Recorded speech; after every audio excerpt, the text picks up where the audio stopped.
You can't fire the owner because Nope. he can't fire himself. Someone's head's going to roll, unfortunately, in this situation. And it's probably Stefanski and Barry. I saw on The Athletic. I don't think that's fair, by the way. Stefanski, that part. I agree. I was saying the other day on my podcast that Barry should be fired. And I said I wouldn't fire Stefanski, but a couple of people made the point of saying, well, if you fire the GM, you got to give him a chance to hire his own coach, which is fair. That's true. Mm-hmm. So I would fire Barry. I would hire a new GM.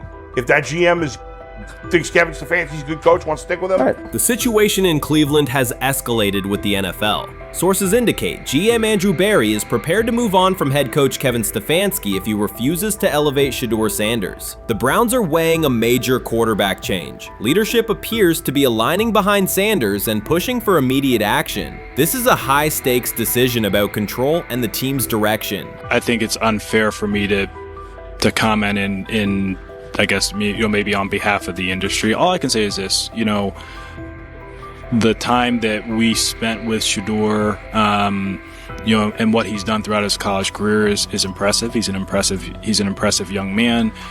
He's a really good quarterback. Sometimes, fit comes into play. And I'd also say this, there are 4 more rounds of the draft. And then maybe lastly, it's less about where you get picked and what you do after you get picked. That's really the most important thing. Getting to know him over the course of the spring, he has a ton of resolve. Andrew Barry appears to be at a breaking point. Pressure from fans and within the organization to play Shedeur Sanders is intensifying. Barry is pushing for a move towards Sanders, while head coach Kevin Stefanski remains cautious about altering the depth chart. The divide is clear. One side wants acceleration, the other a measured rollout. The organization is under heavy scrutiny, and the focus has shifted to when, not if, Sanders sees the field. Has the 4th highest odds of any head coach this season to be fired. He's clearly on the hot seat. It's been a discussion for really a couple of years now, dating back to last season's 3-win season.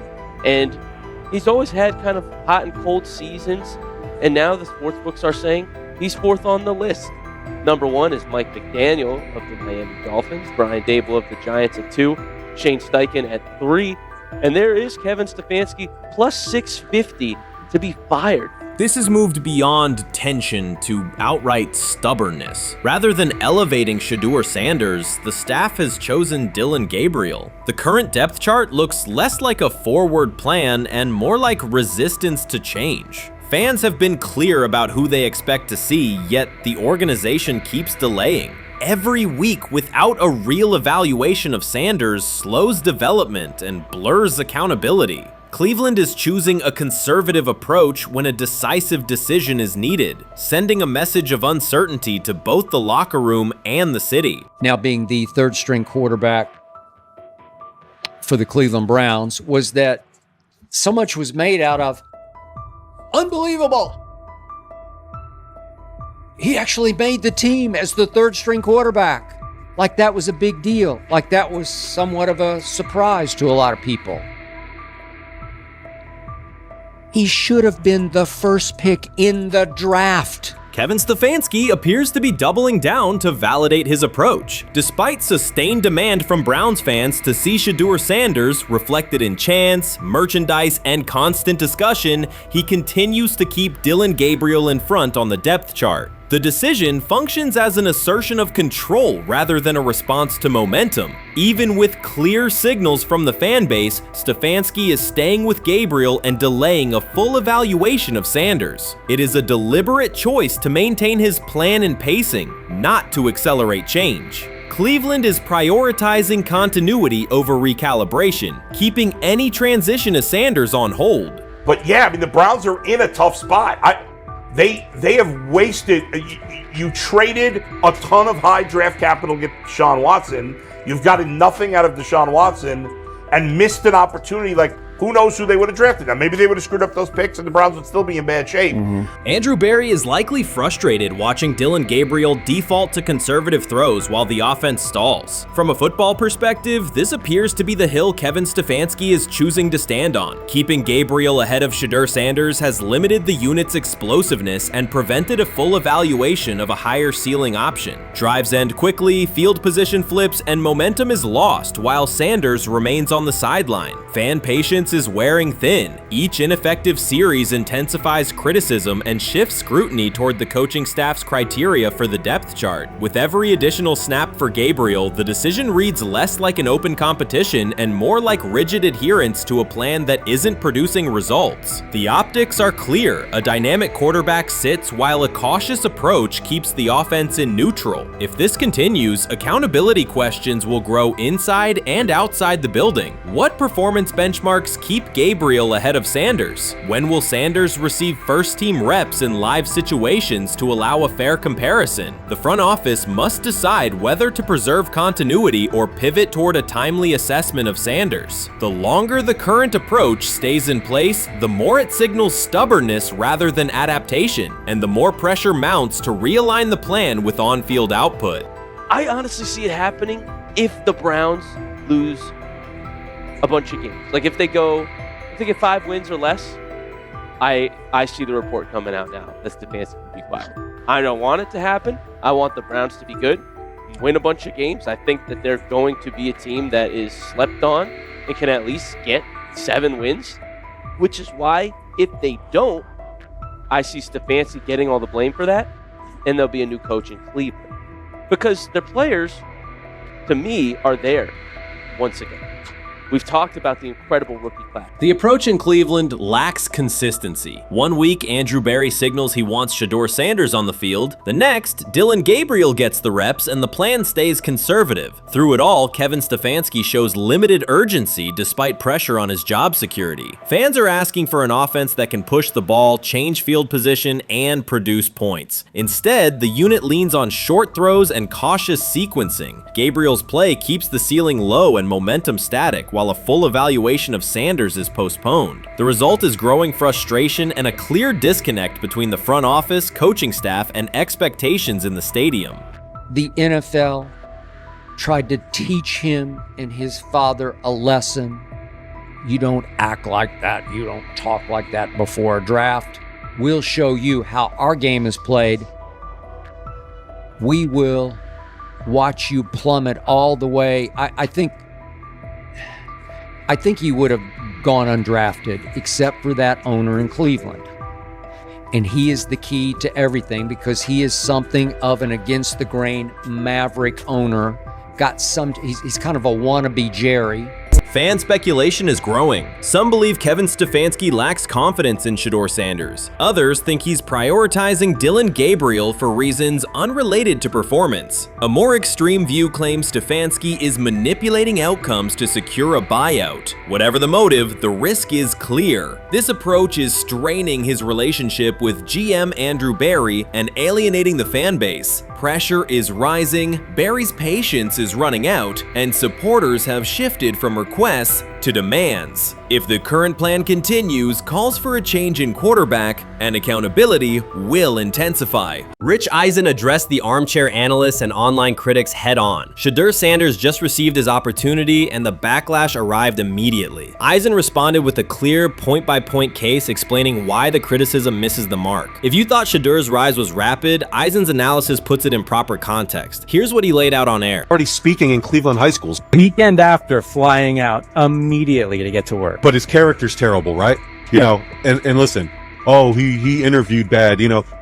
According to who? The New York Giants? No offense, Bert. The same New York Giants that gave Daniel Jones a huge contract and let Saquon Barkley out the door. That's the intel we're trusting here? That was for him to celebrate. He just made, I mean, look, he put in work in college. He had the privilege of being coached by his father, which we all would love and do. Turned around not one, but 2 programs in college football.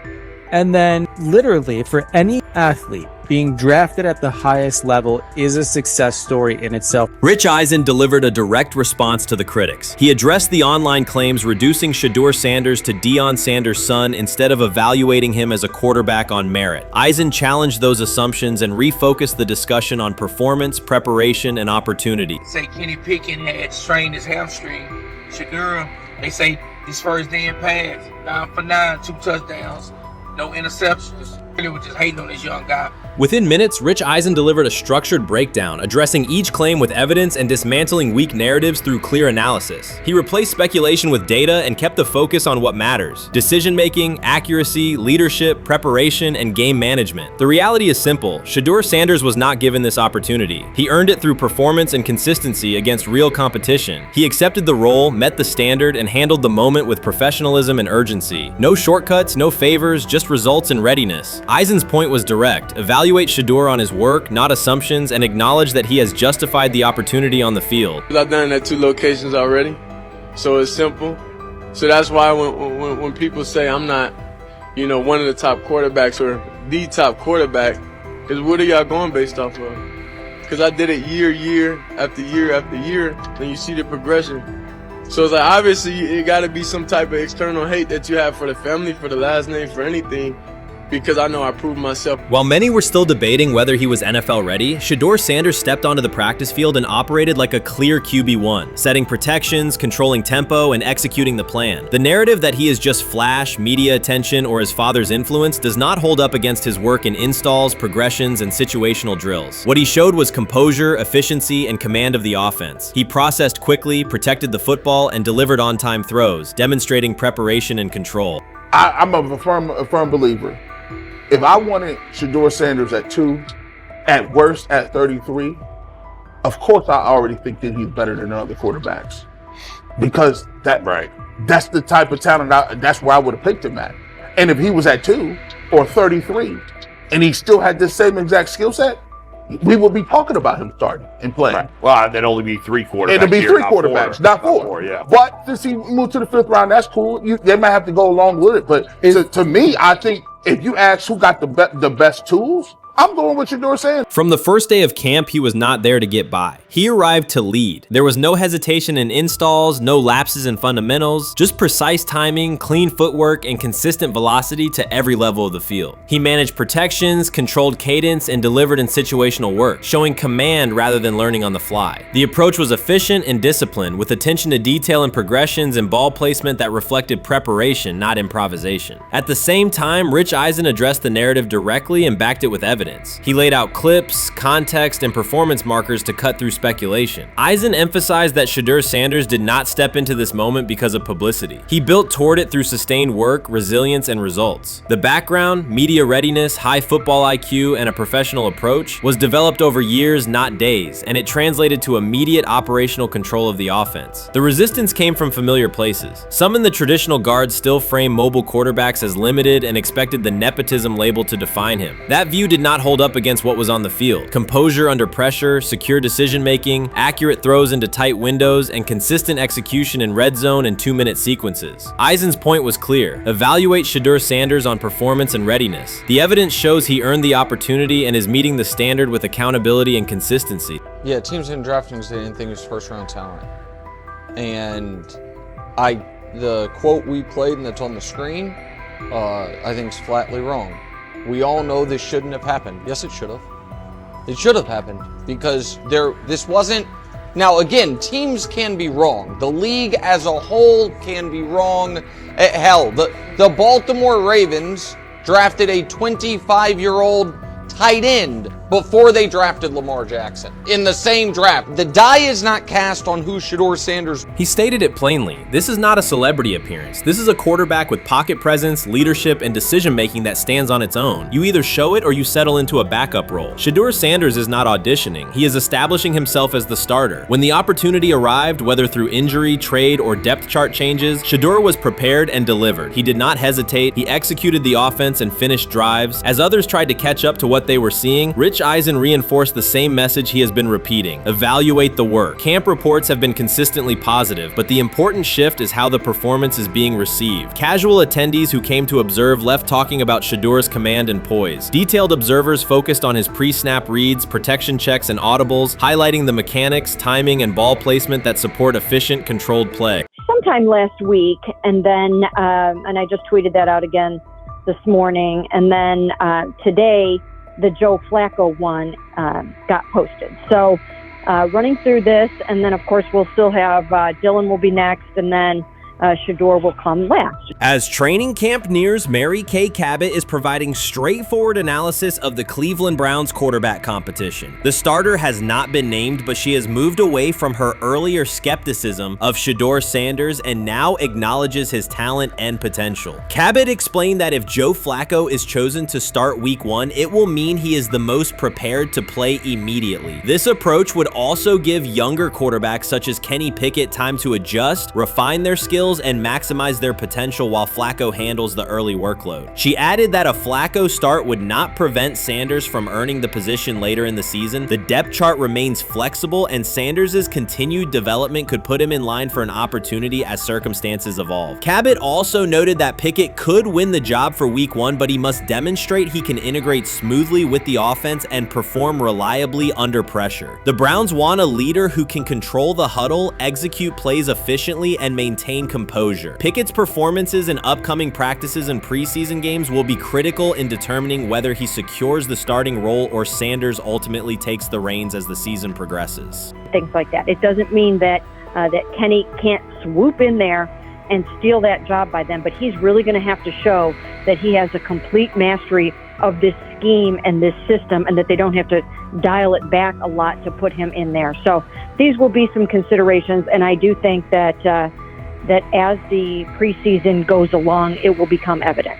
Mary Kay Cabot recently stated that Shedeur Sanders is ready, and the Cleveland Browns are monitoring him closely. After a strong showing during organized team activities and minicamp, Sanders has made notable strides in his development. With continued progress, he is expected to return to the field prepared to contribute meaningfully. The Browns coaching staff is tracking his growth, and anticipation about his long-term role is increasing. Cabot added that if Sanders maintains this trajectory and continues to demonstrate poise within the team, he will have a legitimate chance to earn the starting quarterback job. Each practice rep strengthens his case, reinforcing the possibility that his development could benefit both the player and the organization. As Sanders impresses, discussion about his future in Cleveland becomes more compelling. Cabot also emphasized Sanders' advanced understanding of the offense. She noted that his football IQ appears in every drill and that he seems ready to execute the Browns system at full speed. His ability to process defenses quickly and make decisive reads distinguishes him from his peers. With the appropriate opportunity, Cabot believes Sanders could become a genuine difference maker for the Browns. One area Cabot highlighted is Sanders' command of pre-snap adjustments. His capacity to diagnose defensive fronts and communicate changes gives him an edge and reflects high football intelligence. If he translates those reads into consistent connections with his playmakers, he could elevate the Browns' offense significantly. By comparison, Cabot said quarterback Dillon Gabriel is still refining his grasp of complex terminology and play calling. While Gabriel possesses upside, Sanders' comfort with intricate concepts and his ability to manage tight pockets under pressure give him a clear advantage at this stage. Gabriel must sharpen those elements to compete at Sanders' level. Cabot previously reported that Sanders had already earned first-team practice snaps ahead of Gabriel. Her latest update confirms that Sanders is now approved as the Browns' starting quarterback, solidifying the organization's commitment to him as QB1. Expectations are high, and his response to the challenge will be closely watched throughout training camp and preseason. Cabot further noted that head coach Kevin Stefanski authorized Sanders to take expanded first-team reps beginning next month. This milestone underscores Sanders' readiness and the coaching staff's confidence in his progress. As the regular season approaches, Sanders aims to cement his status as the starter, and the competition for that position is intensified. Though Sanders leads the race, Kenny Pickett remains in contention. Cabot stressed that Pickett must prove he can integrate seamlessly with the offense and perform consistently under pressure. His performance over the next several weeks will determine whether he can challenge Sanders for the starting role.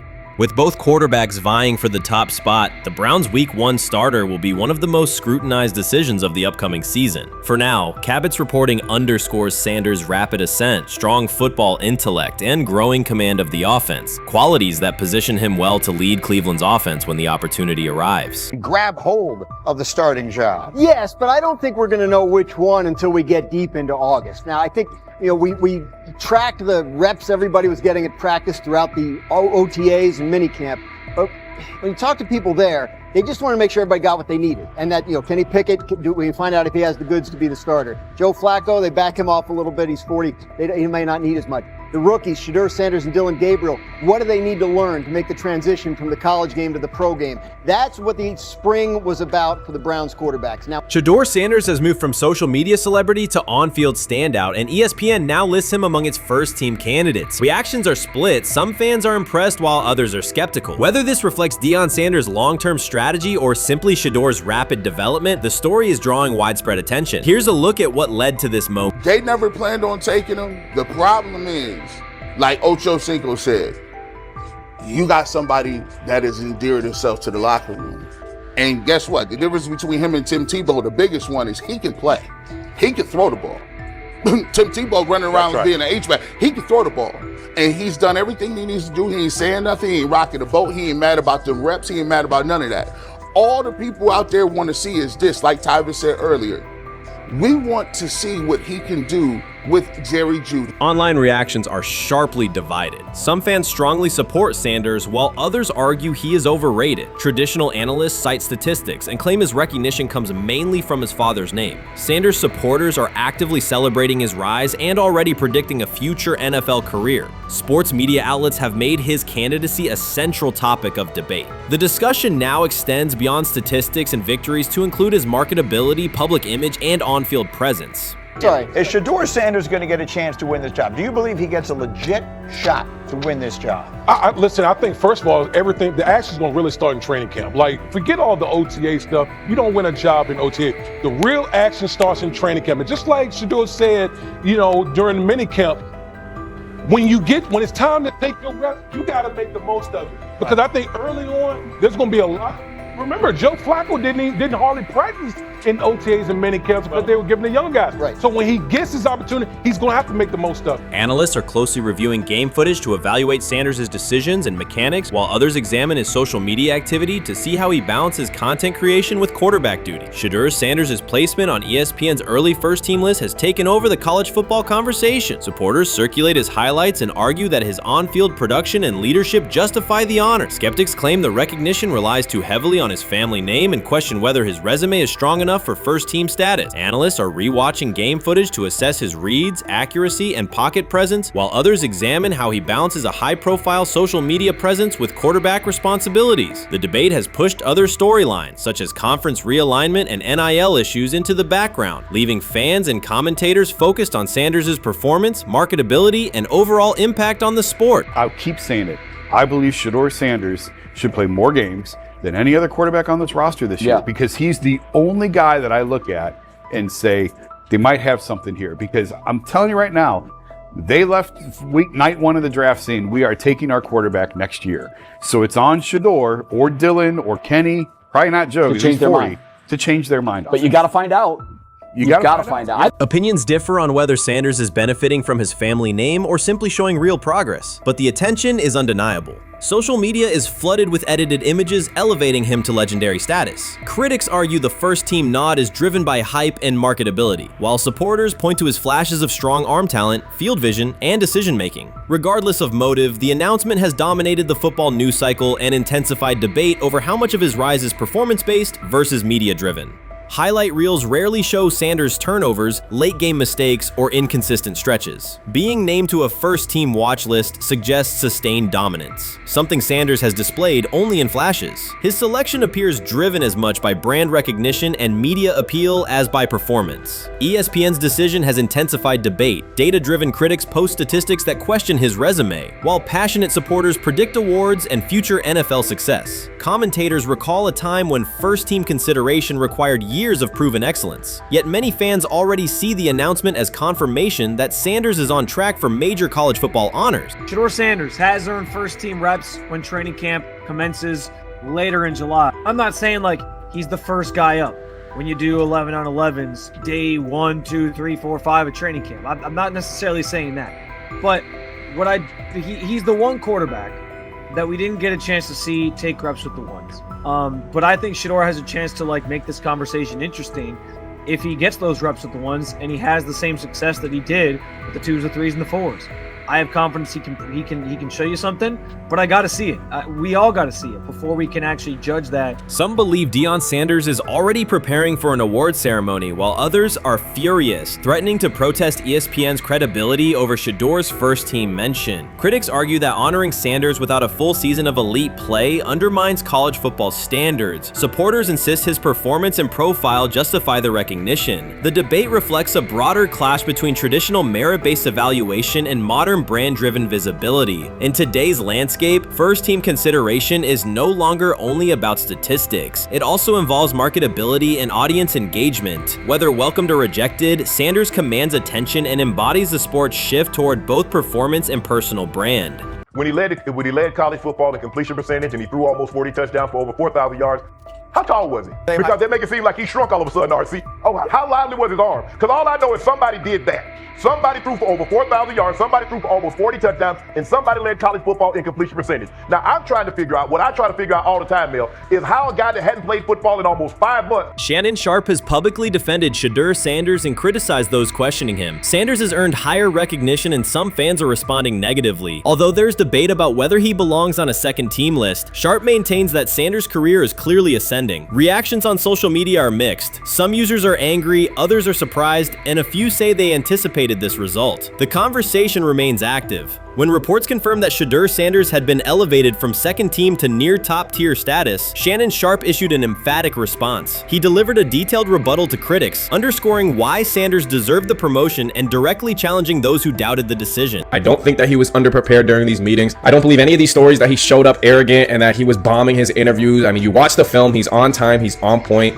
You watch his interviews, he answers like a 10-year NFL veteran. Like, he's clearly dominating OTAs. It's every single day there's a new report of how well he's doing for the Browns in OTAs. And I mean, you can say what you want, it's just OTAs. Okay, if that's your new narrative, then he's doing exactly what he needs to be doing. He's on point, he's on time, he's getting the respect of his teammates, and he's making plays. So we're gonna see years down the line, something's gonna come out that I don't know what exactly it was, but something will come out. Critics have been waiting for an opportunity to dismiss Sanders. They labeled him overrated, accused him of benefiting from nepotism, and claimed his profile came only from his last name and polished image. Within their own echo chamber, they cited every game in which he fell short of huge passing numbers as validation of their doubts. Since Sanders has begun receiving formal recognition, criticism has escalated. A wave of self-appointed analysts is dissecting his throwing mechanics and team role, and many online commentators now argue that his promotion reflects deeper problems within the sport. Shannon Sharpe rejected each criticism directed at Shedeur Sanders. During the broadcast, he turned a routine segment into a detailed examination, acting as presenter, interrogator, and fact-checker. Sharpe walked viewers through game film, season statistics, and scouting reports to show why Sanders merited his recent promotion. Whenever a panelist claimed Sanders had not earned the role, Sharpe countered with completion percentages, efficiency ratings under pressure, and documented late-game drives that changed outcomes. He stressed that the backlash was driven less by on-field evidence and more by reluctance to revise earlier opinions. Sharpe argued that critics were upset not because Sanders lacked qualifications, but because his progress contradicted their initial narrative. By the end of the discussion, Sharpe had moved past simple defense and reframed Sanders as a clear example of performance-based advancement, demonstrating that early predictions can be wrong. Never heard of no Dylan Gabriel or Tyler Shock. What the hell is that? So how is Shedeur Sanders going behind them? I'll tell you how. Collusion. 4 different times they passed on him. How the hell does that happen? 4 rounds. It doesn't happen to a quarterback. We've never seen anything like this before. Shedeur Sanders with the watch. Shedeur Sanders with his bravado. Shedeur Sanders with this supposed arrogance or whatever. Shedeur Sanders' advancement did not happen by chance. While detractors questioned his resume online, he continued to prepare, attend every practice, and deliver accurate throws under pressure. The contrast between his output and the complaints directed at him has been stark. Some critics even argued the selection committee was, quote, biased toward performance, as if rewarding strong play were improper. Rumors quickly followed. Certain commentators speculated that a public relations push from the Sanders family must have influenced voters, suggesting everything from coordinated media strategies to alleged favors for coaches. None of these theories addresses the basic point. Sanders earned his promotion through consistent production, poise in the pocket, precise ball placement, and efficient decision-making. Shannon Sharpe highlighted these facts during his response. He noted that Sanders' performance performance metrics justify the recognition and emphasize that resistance to the move stems more from prior prejudice than from substantive evaluation. For Sharp, the goal was clear: present the data, challenge unfounded claims, and correct the narrative. The discussion, therefore, became a broader statement about acknowledging merit and abandoning outdated assumption. Colin Cowherd defend college basketball coaches who have gotten a DUI, come to their defense and say they didn't need to be fired, that they deserve a second chance. But Shedeur Sanders drives 40 miles over the speed limit, gets a one-on-one ticket, and Colin Cowherd comes on his show today and says he's out on Shedeur Sanders. He's seen enough. He can't support him anymore. He can't be in the Shedeur Sanders camp because of this speeding ticket. Shannon Sharpe addressed commentators who portray constant doubt as expertise. Those who discount strong performances with "we'll see" but declare bust after a single mistake. He noted their belief that progress only counts if an athlete visibly struggles. Sharpe's response was methodical rather than emotional. He presented evidence, cited statistics, and calmly refuted each claim. Following his remarks, several critics began revising or deleting earlier posts, recasting themselves as longtime supporters of Shedeur Sanders despite having questioned him for months. Sharpe insists on accountability, naming specific individuals and dates while requesting public acknowledgement of prior errors. He argues that analysts cannot spend months undermining a player's potential and then quietly adopt a supportive stance once the athlete succeeds. These are serious, big-time, top-of-the-line playmakers that they have. If you can go 45 to 42 in the fourth quarter because your quarterback set the school record with 510 yards passing.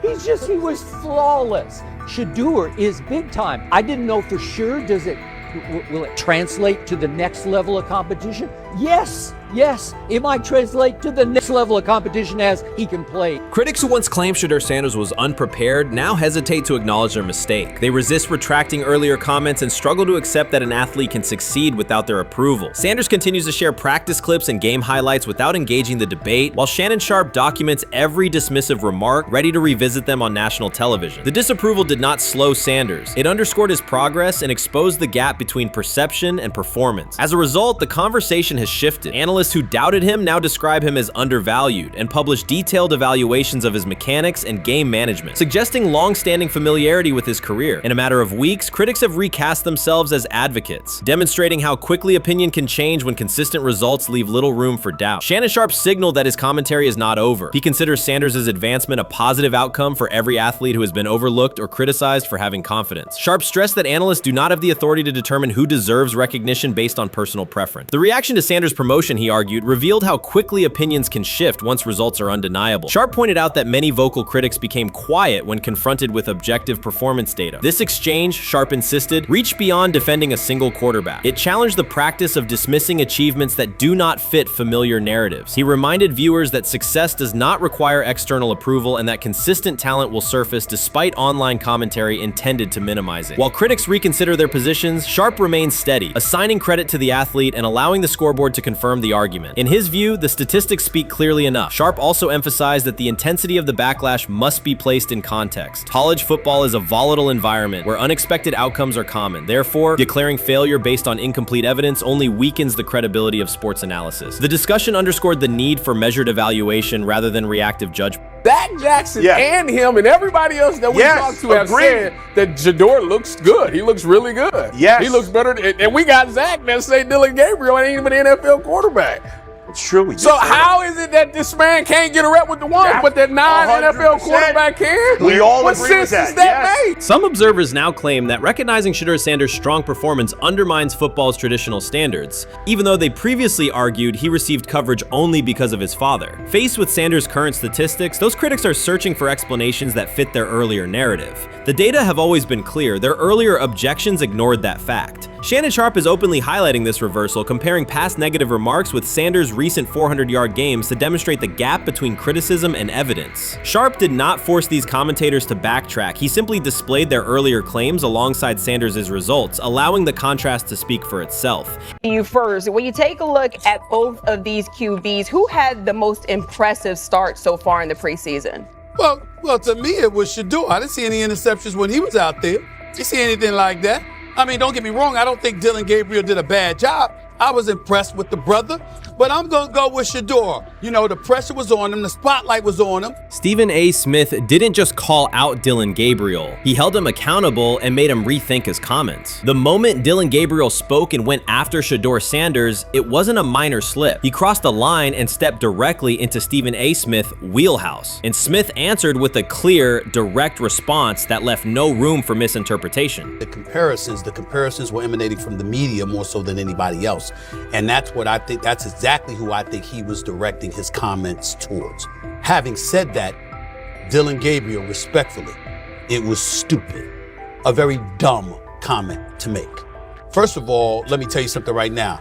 In every walk of life, far beyond the parameters of a football field. This wasn't casual sports commentary, it was a decisive critique. Dillon Gabriel's comments were taken apart by Stephen A. Smith with clear, direct points. Gabriel, a quarterback with solid stats but limited top-level achievements, chose to take a public shot at Shedeur Sanders. Shedeur, who has handled sustained media scrutiny and on-field expectations, became the target of an unnecessary criticism. Smith responded by challenging Gabriel's standing to make that claim, and by defending Sanders on the facts. The outcome was clear. Gabriel overreached, and Sanders didn't deserve the hit. Dan Orlovsky would sit up here in comparison to Shedeur Sanders, who did no such thing, and say, hey, thought he looked better. I thought, I got to give him the edge here. I thought it wasn't bad. A pick six and a fumble, and we can get over fumbles. Have you heard anybody say that? I know it's possible. Have you ever heard anybody say, get over? Stephen A. Smith responded immediately. As soon as Dillon Gabriel made his comments about Shedeur Sanders, Smith delivered a clear, point-by-point critique that drew national attention across the NCAA media cycle. Dillon Gabriel has a reputation as a good quarterback, not a dominant one. He can post strong numbers against opponents like Tulsa, but his performance has been inconsistent when the stakes in competition rise to playoff level. Well, those who produce get treated differently than those who don't.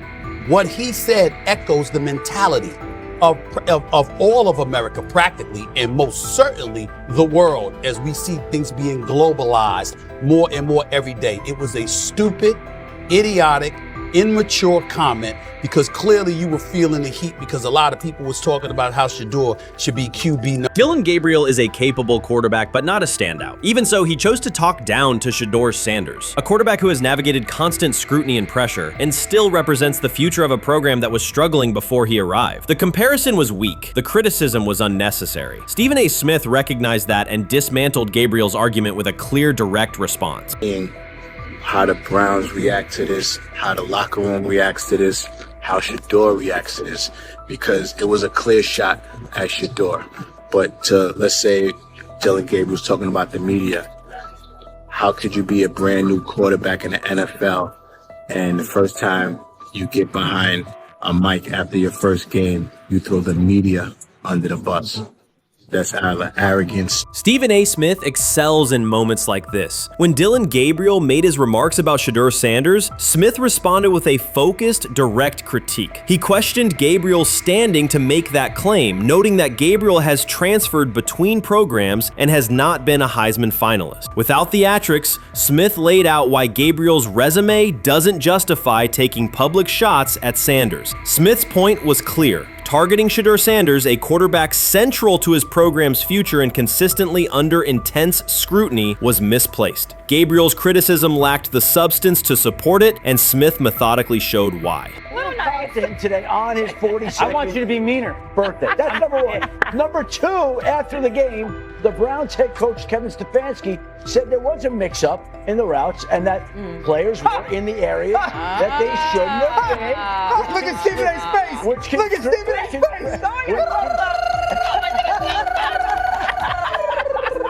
Look at his face.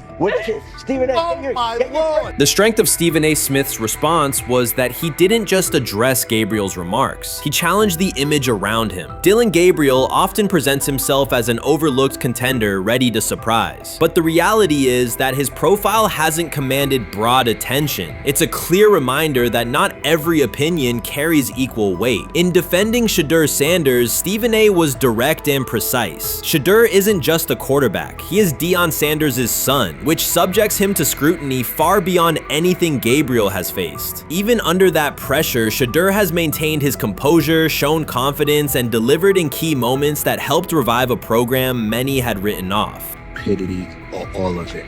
I thought it was a clear shot at Shedeur due to the fact that his Oregon coach threw a shot at Coach Prime and Shedeur during their meeting at Colorado last year.